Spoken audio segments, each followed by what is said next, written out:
Assalamualaikum warahmatullahi wabarakatuh.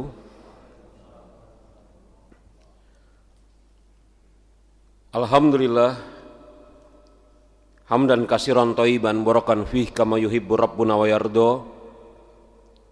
Wa asyhadu an la ilaha illallah wahdahu la syarikalah wa asyhadu anna Muhammadan abduhu rasuluhu la nabiyya ba'da ma ba'du. Raditu billahi rabba wa bil islami dina wa bi Muhammad nabiyya wa rasulah.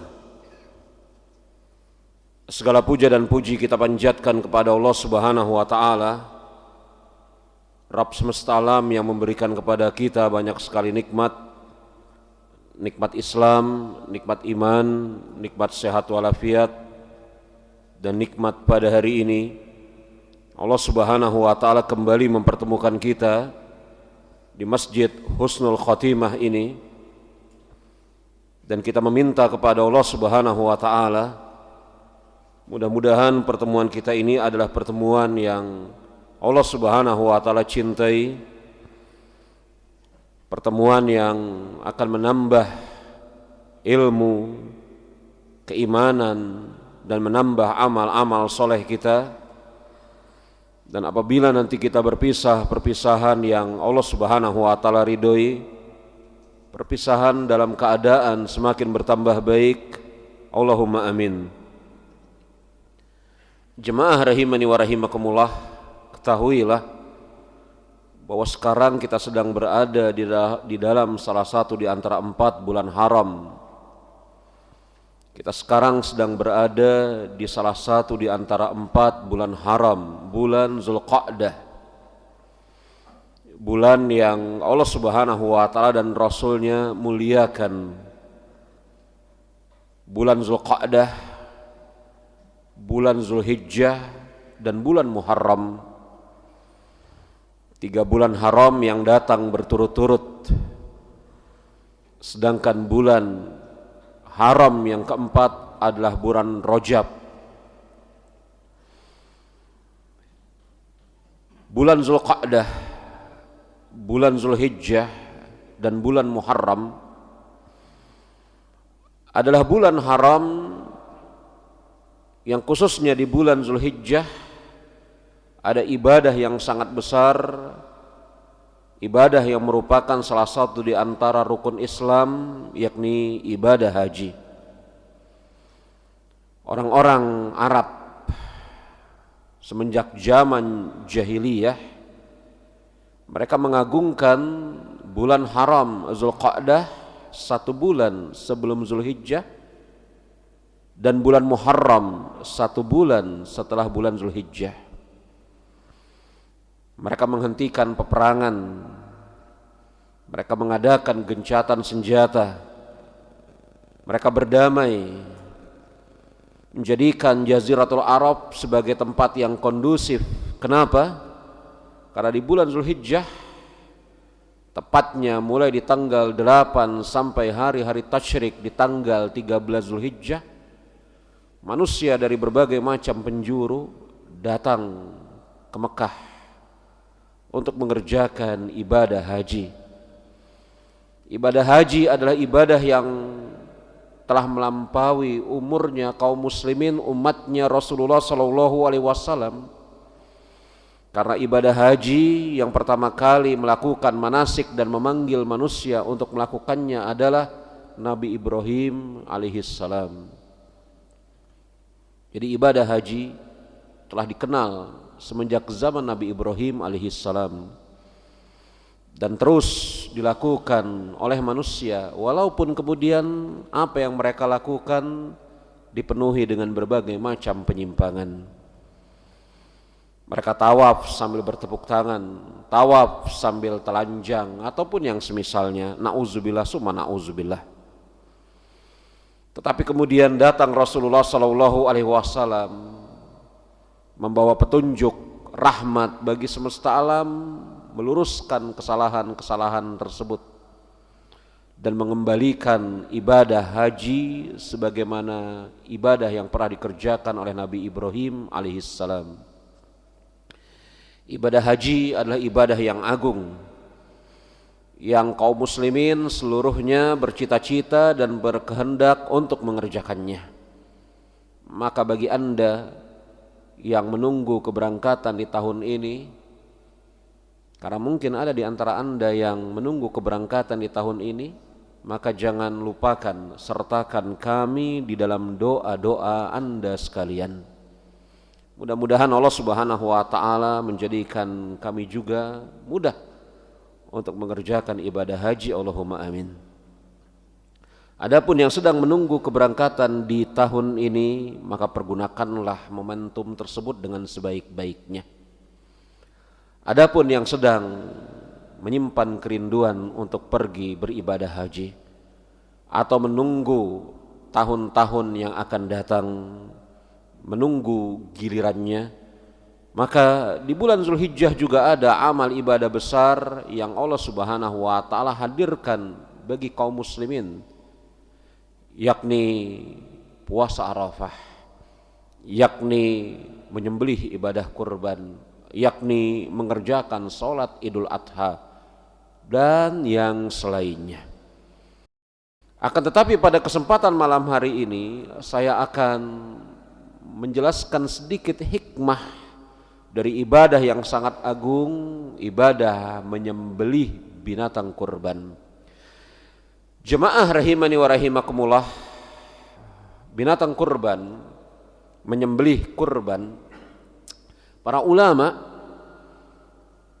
terdahulu mereka mengistilahkan binatang kurban yang disembelih pada hari raya Idul Adha dan hari-hari tasyrik sebagai hewan udhiyah.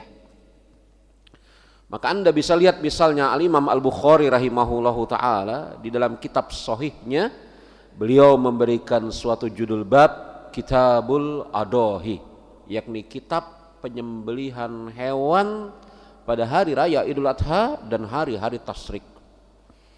Karena kurban sebenarnya adalah istilah yang umum yang menunjukkan segala amal soleh yang dilakukan oleh seorang hamba untuk mendekatkan dirinya kepada Allah Subhanahu wa ta'ala. Amal soleh umum yang dikerjakan oleh seorang hamba untuk mendekatkan dirinya kepada Allah Subhanahu wa ta'ala. Kurban qaraba, kurbanan taqaruban kurban. Kurban itu berasal dari kata-kata qarraba, kurbanan taqarraba kurban, yakni segala amal soleh yang dilakukan oleh seorang hamba untuk mendekatkan dirinya kepada Allah Subhanahu wa ta'ala. Amal soleh apa? Bisa jadi sholat, bisa jadi membaca Al-Quran, bisa jadi bersedekah, bisa jadi berinfak, termaksud di dalamnya menyembelih binatang. Dan penyembelihan binatang di dalam Islam yang disyariatkan adalah akikah. Kemudian yang kedua adalah menyembelih binatang ketika walimatul urs, pernikahan.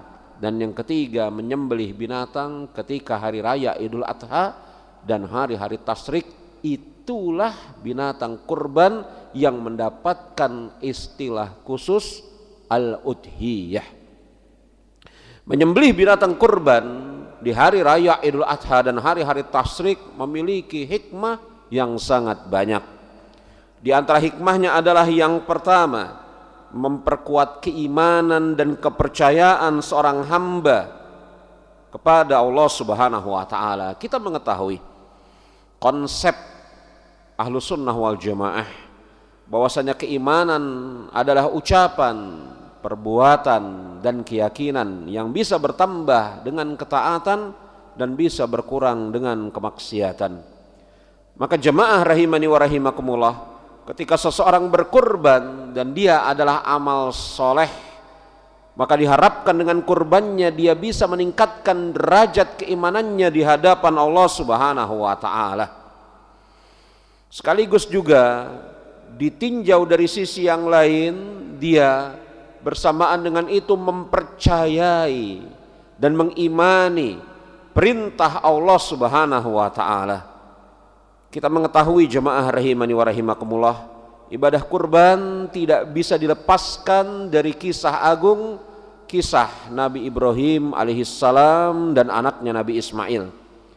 di mana kisah tersebut Allah Subhanahu wa taala jelaskan di akhir dari surat As-Saffat terkait dengan mimpi Nabi Ibrahim alaihi salam yang disebutkan oleh sebagian ulama semisal Imam Ibnu Jarir At-Tabari. Nabi Ibrahim alaihi salam bermimpi 3 kali dalam 3 malam yang berturut-turut, dan mimpinya sama. Allah Subhanahu wa taala memerintahkan kepada dirinya untuk menyembelih anaknya Ismail. Maka Nabi Ibrahim alaihissalam memanggil anaknya Nabi Ismail sambil mengatakan, sesungguhnya aku bermimpi menyembelihmu, maka menurutmu bagaimana menurut pendapatmu? Maka kemudian Nabi Ismail alaihissalam mengatakan, ya abati ifmal ma tu'maru satajiduni insyaallahu minas sabirin. Wahai bapakku, kerjakanlah apa yang Allah Subhanahu wa taala perintahkan kepadamu, niscaya engkau akan mendapatiku sebagai seseorang yang bersabar. Satajiduni insyaallahu minas sabirin.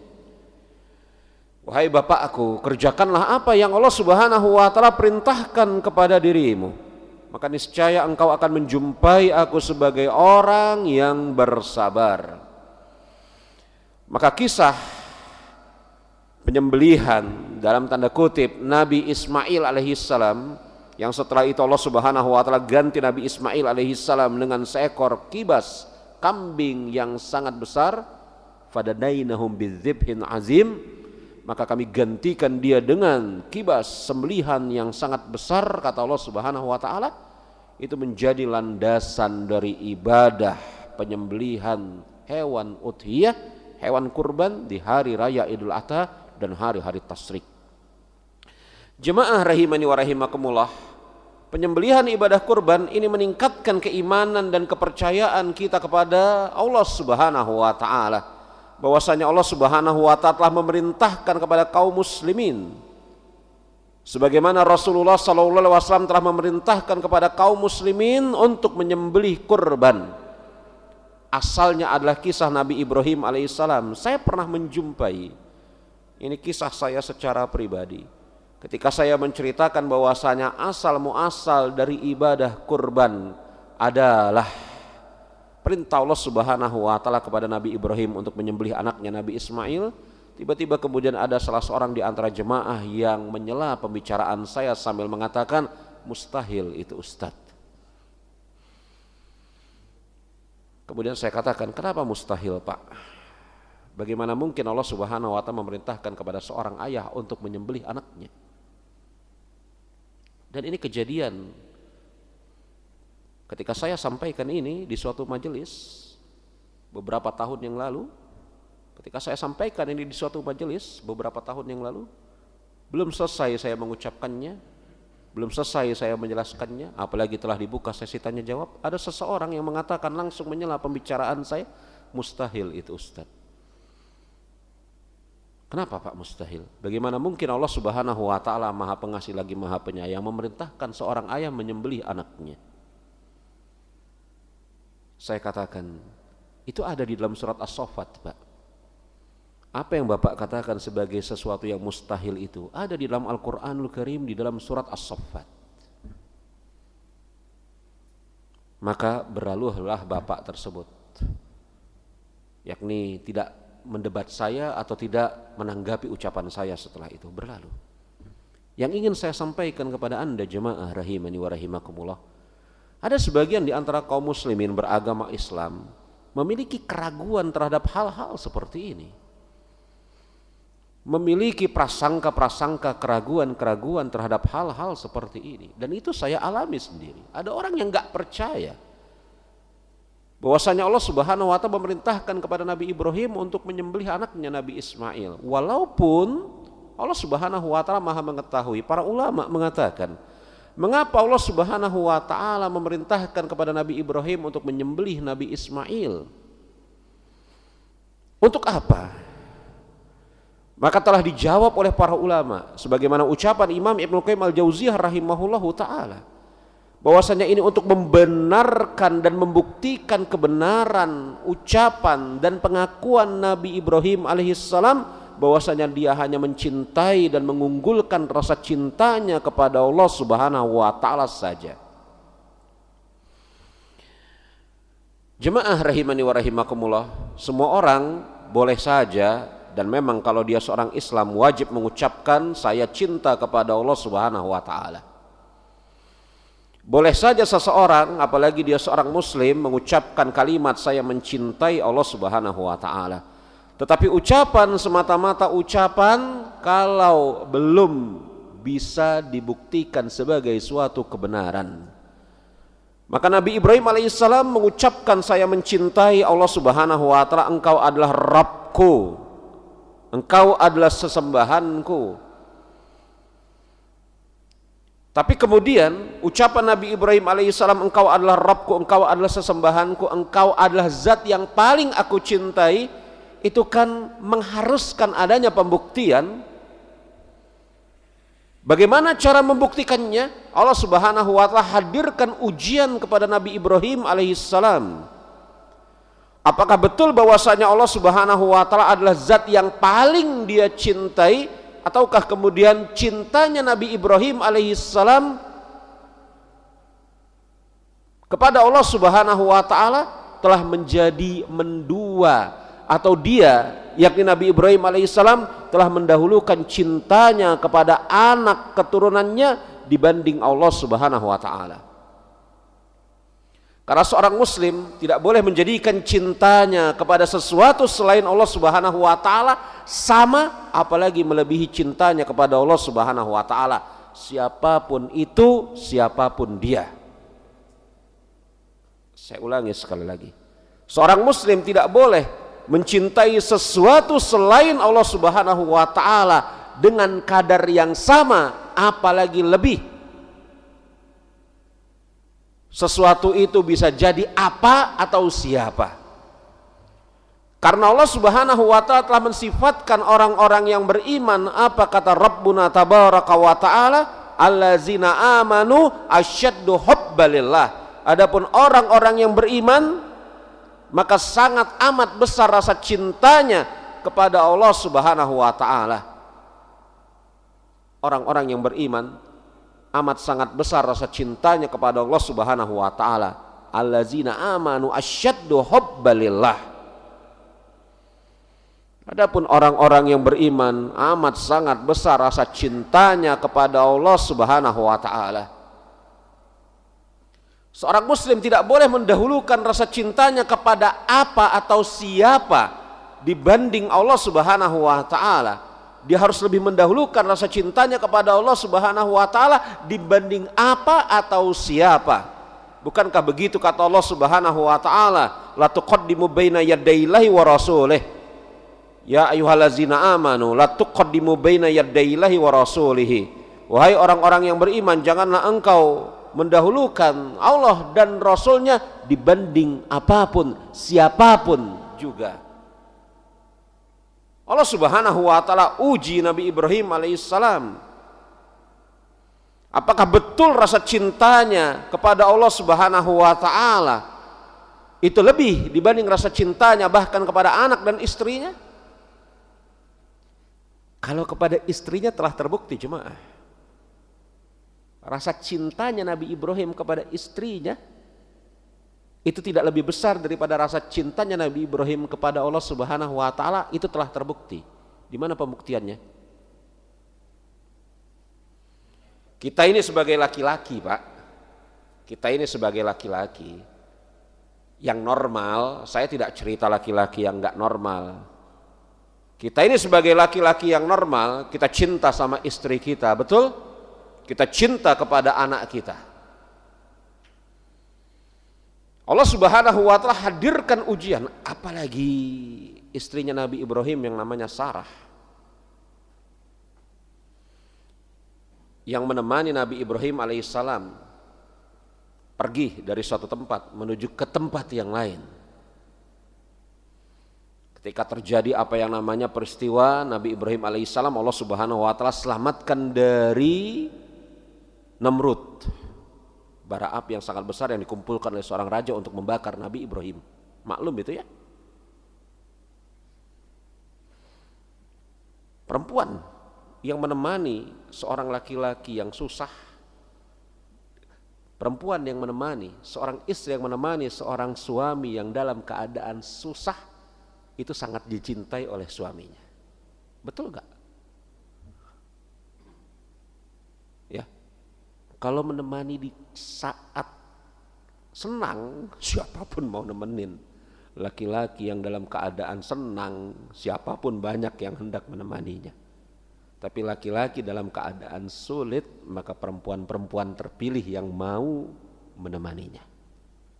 Nabi Ibrahim alaihissalam terusir dari kampungnya, sebelumnya hendak dibakar. Ada seorang perempuan yang menemaninya, Sarah. Dan dia, Sarah Hajar maaf. Dan dia adalah istrinya, betul? Cinta Nabi Ibrahim alaihissalam kepada Hajar enggak main-main, besar. Sebagaimana juga cintanya kepada Sarah besar. Allah Subhanahu wa taala uji ketaatan dan cintanya Nabi Ibrahim kepada Allah Subhanahu wa taala apakah lebih besar dibanding kecintaannya kepada Hajar. Kapan? Ketika Allah Subhanahu wa taala perintahkan Nabi Ibrahim untuk meninggalkan Hajar di suatu tempat yang tidak berpenghuni, bahkan tidak memiliki nama. Tempat itu yang kita kenal sebagai Makkah Baitul Atiq pada hari ini.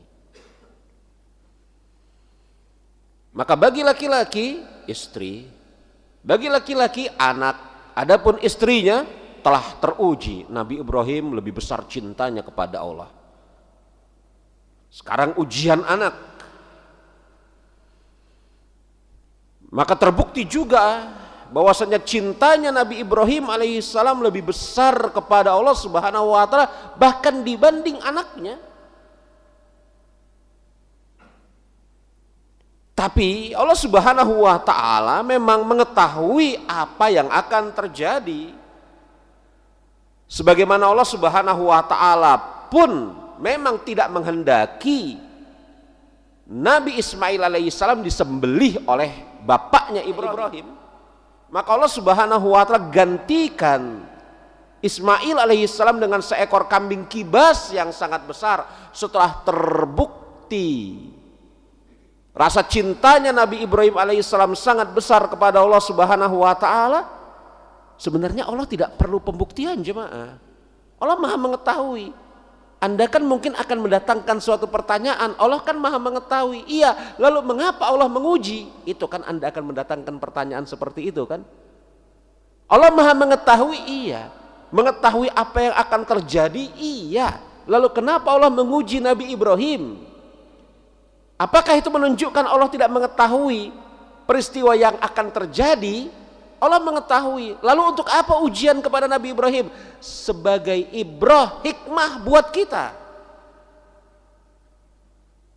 Allah Subhanahu wa taala Maha mengetahui bahwasanya Nabi Ibrahim akan tunduk, patuh terhadap perintahnya.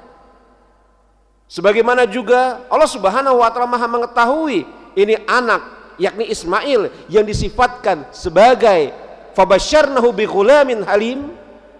Aku kabarkan kepada Ibrahim bahwasanya dia akan memiliki seorang anak yang memiliki sifat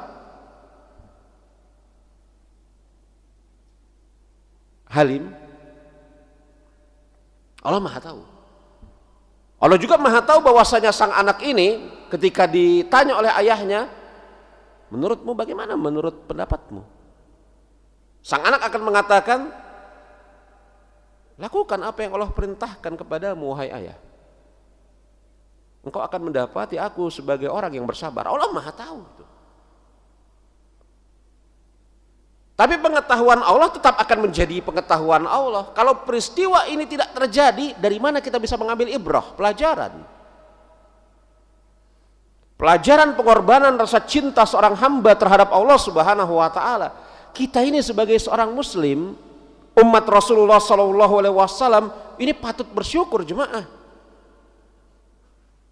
Bahwasanya Allah Subhanahu wa taala tidak perintahkan kita untuk berkorban dengan sesuatu yang sangat kita cintai.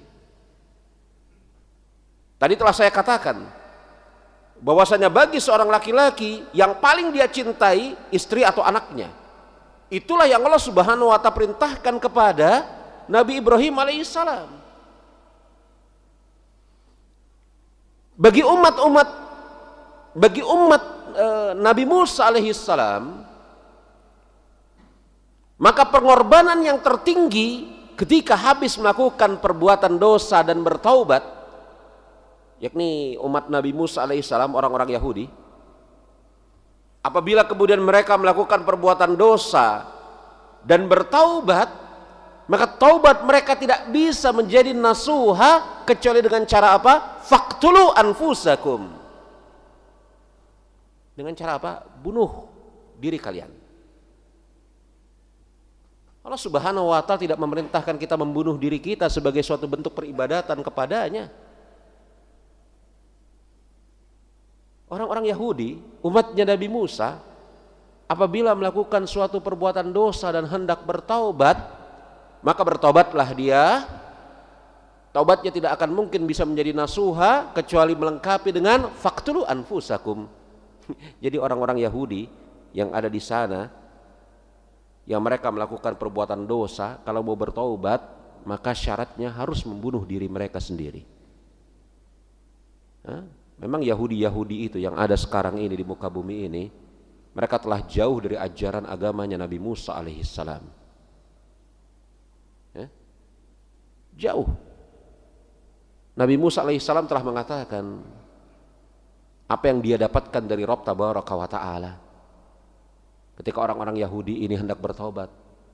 Allah Subhanahu wa Ta'ala perintahkan kepada kalian bertaubat dan bunuh diri kalian, baru kemudian taubatnya diterima.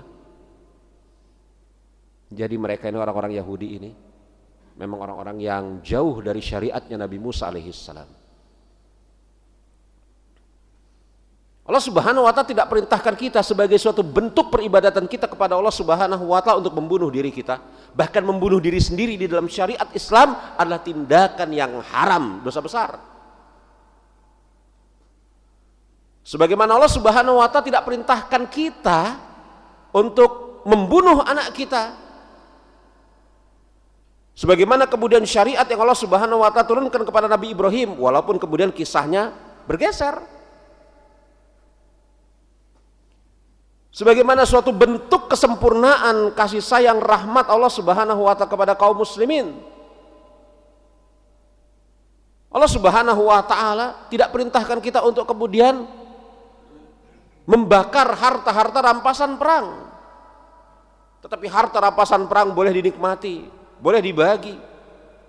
Yang Allah Subhanahu wa Ta'ala minta kepada diri kita sebagai kaum muslimin terkait dengan ibadah kurban, yang ini adalah warisan dari Nabi Ibrahim alaihissalam, adalah menyembelih hewan kurban, bukan menyembelih anak, bukan membunuh diri sendiri. Menyembelih kurban ini dalil syariatnya ada dalam Al-Quran, dalil syariatnya ada di dalam As-Sunnah. Allah Subhanahu wa Ta'ala berfirman, fasholli li rabbika wanhar, salatlah kalian dan wanhar. An-nahar di sana, kata para ulama semisal Imam Ibnu Jarir At-Tabari rahimahullahu ta'ala di dalam tafsirnya, adalah mengalirkan darah hewan kurban. Salatlah kalian salat Idul Adha dan alirkanlah darah hewan kurban. Sebagaimana Allah Subhanahu wa Ta'ala berfirman, inna salati wa nusuki wa mahyaya wa mamati lillahi rabbil alamin.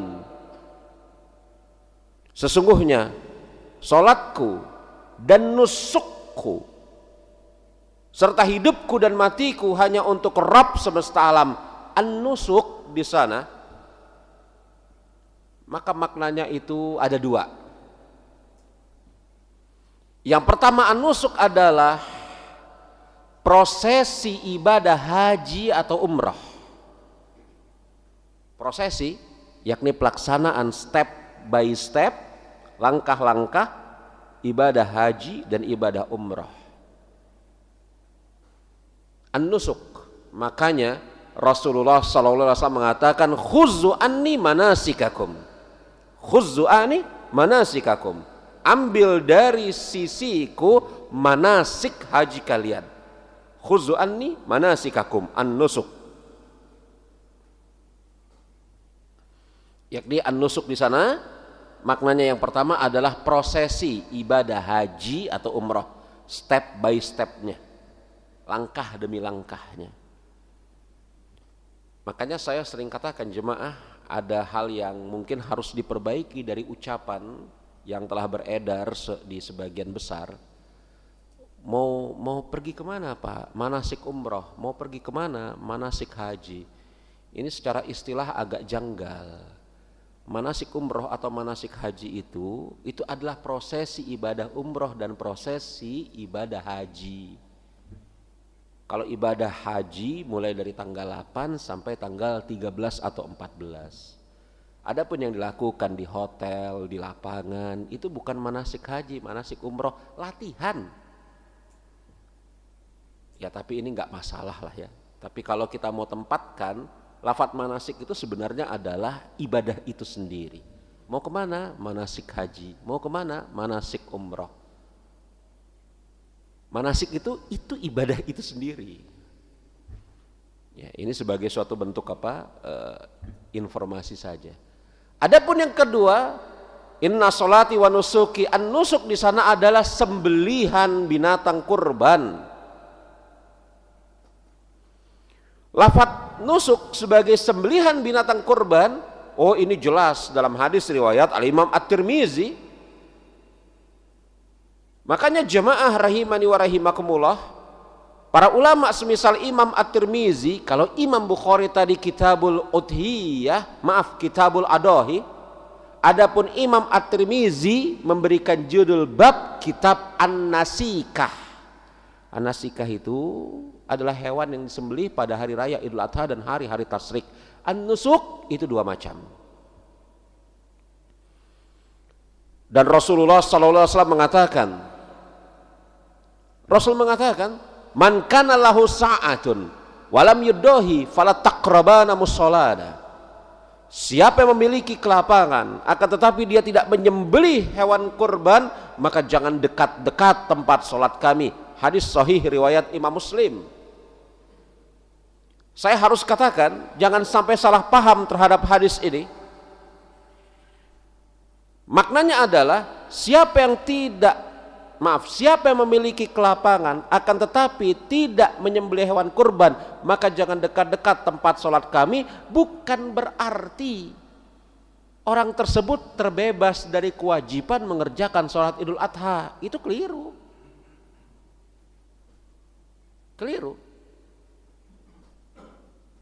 Ini adalah ancaman dari Rasulullah SAW terhadap orang-orang yang memiliki kelapangan akan tetapi tidak menyembelih kurban. Maka jangan dekat-dekat tempat sholat kami. Bukan berarti dia terbebas dari mengerjakan ibadah sholat Idul Adha. Tapi jemaah rahimani wa rahimakumullah, ada satu hal yang hendak saya katakan, bahwasanya Rasul mengatakan man kana lahu sa'atun, siapa yang memiliki kelapangan. Sebagian di antara kaum muslimin ketika dihadapkan terhadap hadis-hadis seperti ini, maka saya enggak memiliki kelapangan. Coba deh jujur terhadap diri sendiri. Kalau kemudian kita kurangi jajan kopi kita, kalau kemudian kita kurangi atau kita hentikan kebiasaan merokok kita, maka dalam setahun berapa rokok sebungkus? 20-30 ribu. Berapa rokok sebungkus? 20-30 ribu.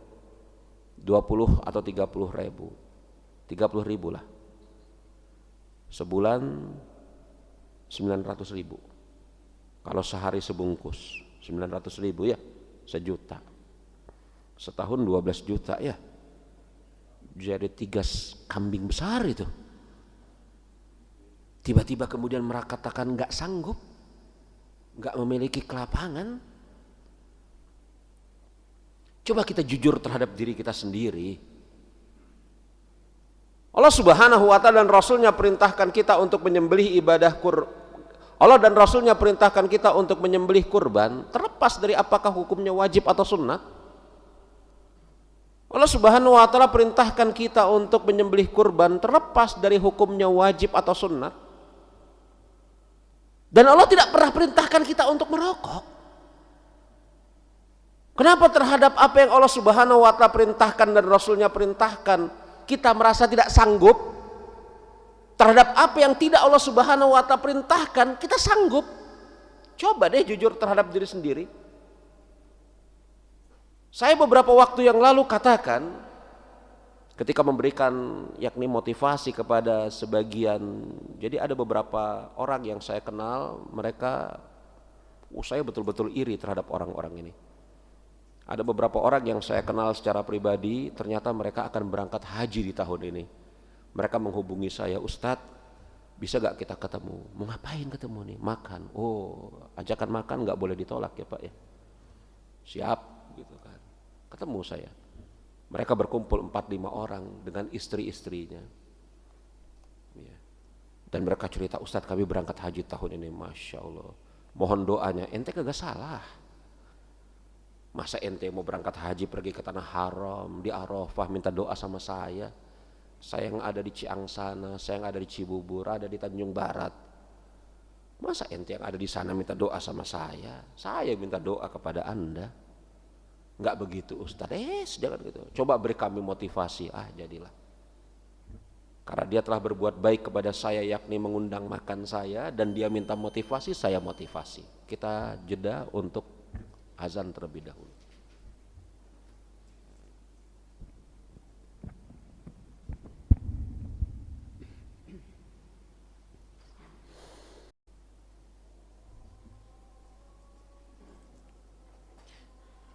Bismillah. Kembali kepada cerita saya tadi. Sudah barang tentu saya tidak cerita menu apa yang mereka sediakan buat saya. 4 pasang suami istri. Ya mereka mengatakan, Ustadz kami hendak berangkat haji tahun ini. Mohon doanya. Saya katakan, apa yang enggak salah Anda meminta doa kepada saya yang ada di Ciangsana. Rumah saya Ciangsana Pak, Cibubur. Harusnya saya yang minta doa kepada Anda di tanah haram, di Arafah. Kalau begitu Ustadz, mohon motivasinya. Ya sebagai suatu bentuk watawassabil haq watawassabil sabr, saya berikan mereka motivasi, arahan-arahan. Walaupun sebenarnya saya merasa jemaah, ada di satu titik justru saya yang harusnya berterima kasih kepada salah seorang di antara mereka. Dalam sesi makan tersebut saya mendengar cerita salah seorang di antara mereka bahwasanya dia menabung dengan penuh kesungguhan selama belasan tahun untuk pergi ibadah haji. Ingatan saya langsung melayang kepada suatu buku yang merupakan kumpulan artikel. Ingatan saya langsung melayang kepada suatu buku, yang buku itu ada di rumah saya, yang merupakan kumpulan artikel dari suatu surat kabar yang mengumpulkan kisah-kisah orang-orang yang bisa pergi haji, pergi umrah, menyembelih kurban dengan mengumpulkan 10.000, 20.000. Kisah-kisah ini kisah-kisah ini terus saja kita dengar. Nanti kita akan dengar kisah-kisah ini. Apalagi sekarang media sosial, kalau dulu kan buku, Koran Republika. Koran Republika pernah memuat kisah-kisah yang seperti ini. Kalau sekarang bisa kita jumpai. Tahun kemarin saya baca, ada seorang pedagang dari pasar Beringharjo mengumpulkan 10.000 rupiah per hari untuk membeli hewan kurban.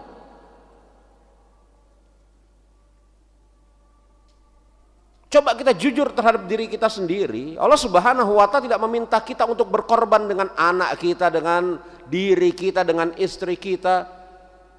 Allah Subhanahu wa ta'ala meminta kita untuk berkorban dengan sedikit dari harta kita, enggak semuanya. Itu pun diikat dengan apabila memiliki kemampuan. Man kana lahu sa'atun, apabila seseorang memiliki kelapangan. Tetapi lafaz kelapangan ini kan kadang-kadang kemudian kita tafsirkan semau kita. Saya enggak lapang, padahal sepekan sebelum hari raya Idul Adha baru ganti HP. Padahal HP yang lama nggak rusak-rusak amat gitu loh. HP yang lama nggak rusak, tiba-tiba nggak lapang. Cobalah kita jujur terhadap diri kita. Ibadah kurban ini ibadah yang menguji pengorbanan kita. Apakah kita lebih mendahulukan syariat Allah Subhanahu wa taala, apakah kehendak kita? Sekaligus juga menguji sikap kita terhadap harta. Sikap kita terhadap harta. Harta yang ada di tangan kita ini, apakah betul-betul kita merasakan bahwasanya harta ini hanya semata-mata titipan Allah? Ataukah yang ada di bayangan kita harta kita ini bakal kita bawa mati?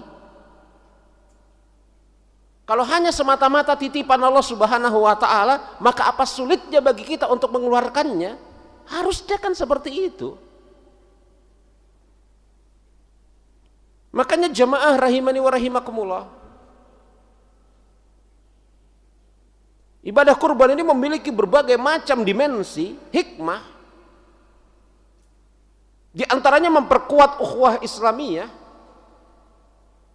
Makanya jemaah rahimani wa rahimakumullah, kenapa ibadah kurban ini diantaranya adalah memiliki dimensi memperkuat ukhuwah Islamiyah? Para ulama mengatakan boleh bagi orang per orang untuk menyembelih kurbannya, tetapi itu khilaful afdal, itu menyelisihi yang lebih utama. Maaf ya, saya harus sebutkan ini. Ada sebagian orang yang mungkin apa? Nyembelih kurbanlah di dalam rumahnya, bukan dalam rumahnya, di mana? Di halaman rumahnya. Nanti apa namanya? Dagingnya baru dikeluarin. Begitu ya? Ada yang seperti ini, ada. Dia menyembelih kurban di halaman rumahnya. Enggak diketahui oleh orang-orang, baru kemudian dikeluarkan. Kalau di tempat saya enggak ada, Pak, di kompleks saya. Karena halaman rumah kami kecil-kecil. Entah kalau di sini saya lihat halamannya gede-gede di sini ya. Kalau di kompleks saya enggak ada, Pak, di kompleks saya. Rumah kami kecil-kecil halamannya. Iya. Tapi ada sebagian orang yang menyembelih kurban itu di dalam halaman rumahnya. Para ulama mengatakan apakah ini boleh? Boleh, tapi itu khilaf afdol. Karena kalau dia menyembelih di halaman rumahnya, apalagi pagarnya tinggi, tidak dilihat oleh orang, tidak tampak syiar Islam. Padahal menyembelih kurban itu di antara bentuk menciarkan agama Islam. Makanya kita pada saat itu bereaksi. Ketika ada seruan ini jangan sembelih korban ini, ada seruan beberapa tahun yang lalu ya, dari seorang tokoh politik, ini jangan nyembelih korban ini, dipotong di rumah hewan aja. Ini kurang ajar orang ini. Ada kan beberapa waktu yang lalu, ini orang kurang ajar. Jangan di RPH aja. Ibadah kurban itu harus disiarkan.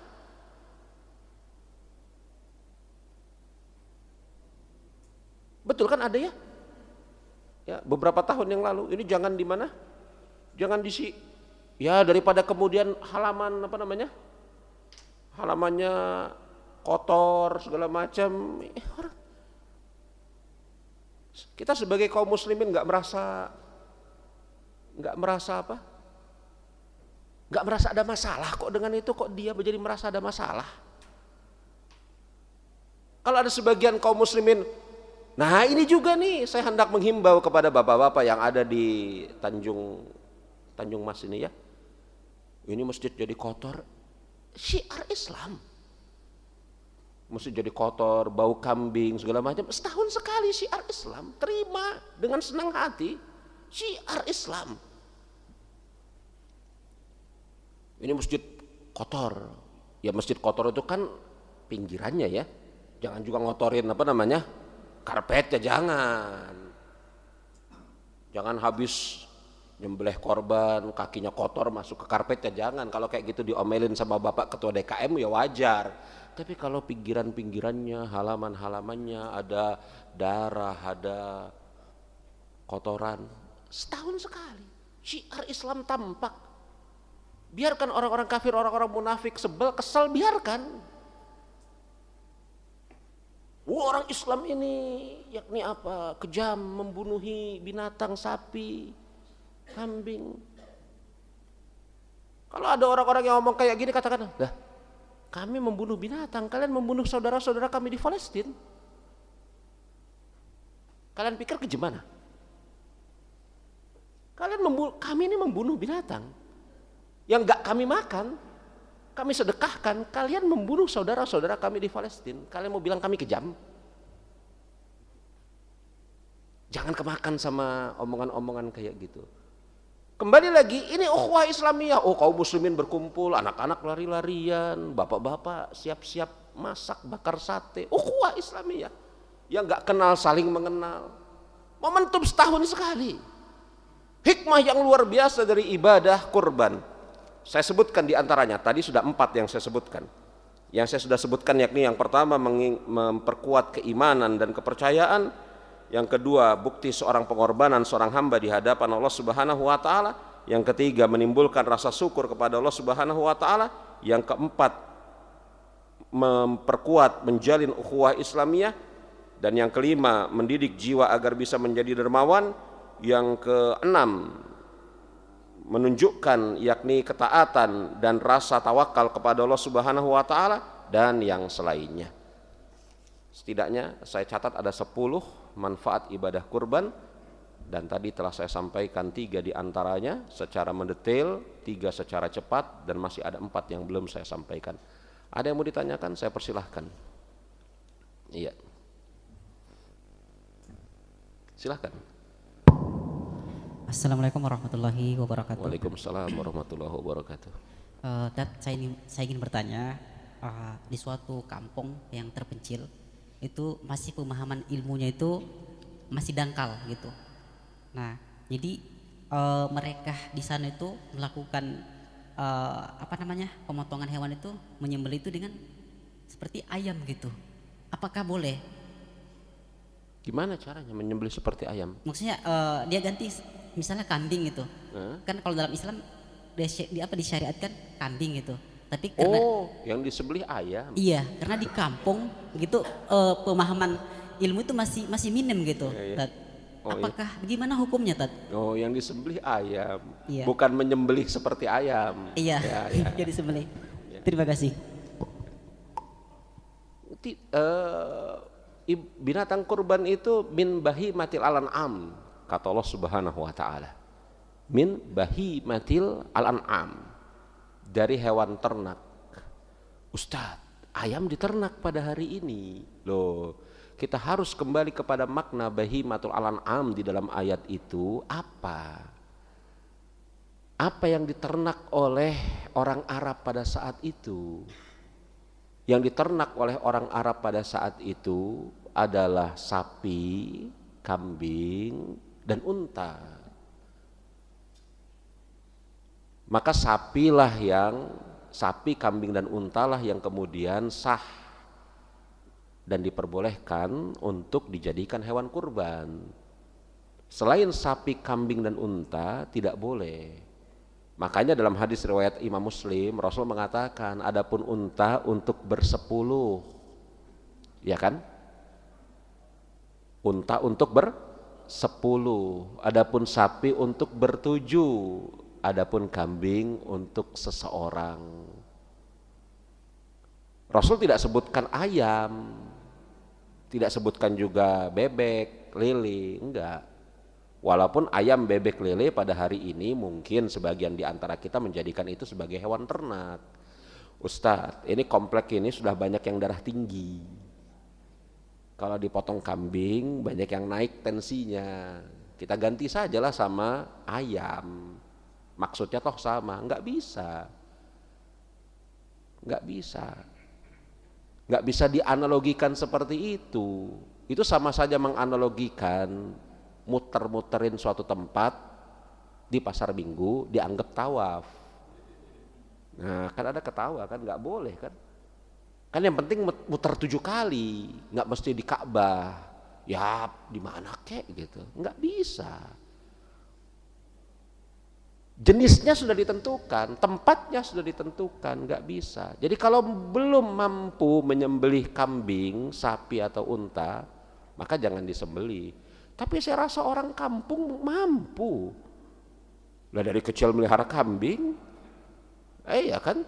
Dari kecil melihara kambing, kambing yang sudah genap usianya 6 bulan itu boleh dipergunakan sebagai apa? Kurban, boleh. Ya. Lalu apa yang harus diperbuat? Ya diberitahukan. Ya, ini kan PR bagi kita semua. Tayyib, ada lagi jemaah?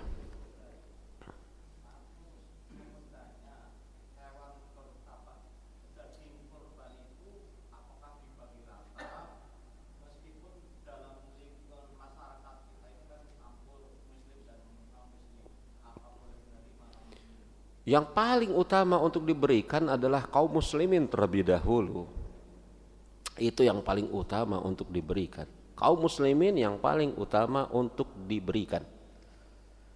Karena jemaah, kenapa kaum muslimin yang paling utama untuk mendapatkan hewan kurban? Karena ini merupakan suatu kelaziman dari sabda Rasulullah SAW, ayyamul tasyrik ayyamul ta'am wasyarab. Hari-hari tasyrik itu hari-hari makan dan minum. Yakni hari tasyrik haram bagi kaum muslimin berpuasa. Kenapa haram bagi kaum muslimin berpuasa pada hari tasyrik tanggal 11, 12, 13 Zulhijjah? Kenapa? Kenapa kaum muslimin diharamkan untuk berpuasa pada tanggal 11, 12, 13 Zulhijjah? Karena mereka seharusnya menikmati daging hewan kurban. Begitu kan? Ini kan merupakan suatu isyarat bahwasanya kaum muslimin haruslah yang mendapatkan skala prioritas pertama. Misalnya begini jamaah, misalnya begini nih.